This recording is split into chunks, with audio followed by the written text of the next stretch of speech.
ஐயா வணக்கம் ஐயா.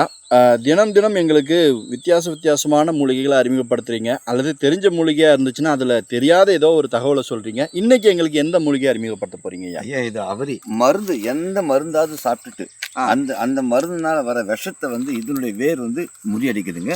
நவபாஷாணங்களுடைய மருந்தினுடைய வீரத்தன்மையை முறியடிக்கிற சக்தி இதுகிட்ட இருக்குதுங்க. அதாவது இதோட வேரை வந்து கஷாயம் பண்ணி குடிக்கணும்.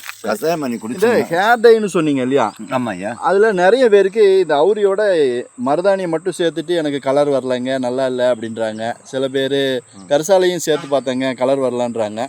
நீங்க அதுக்கு எப்படி தீர்வு சொல்லுவீங்க? ஐயா இது கூட முக்கியமா கலக்க வேண்டியது அன்னபேதி சாமி. அன்னபேதியை எலுமிச்சம்பழ சாத்துல ஊற வச்சு வெயில்ல காய வச்சு சுத்தி படுத்திட்டோம்னா வெள்ளை நிறத்துல வரும்.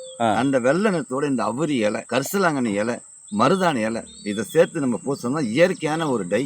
எந்த ஒரு சைடு எஃபெக்டும் இல்லை. Okay okay. எந்த ஒரு சைடு எஃபெக்டும் இல்லை. அப்போ அன்னபேதி தான் சூச்சமா. அன்னபேதி தான் சாமி சூச்சமே.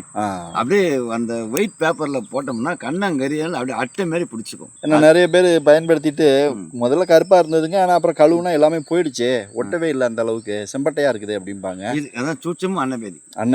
அன்னபேதியை கொடுத்தா மட்டும்தான் இது 3 வேலை எல்லாம் செய்யாதுங்க. ரொம்ப ரொம்ப அற்புதமான தகவலை கொடுத்தீங்க. இதே மாதிரி எங்களுக்கு இன்னும் நிறைய மருத்துவ தகவலை கொடுங்க. நன்றி, வணக்கம். வணக்கம்.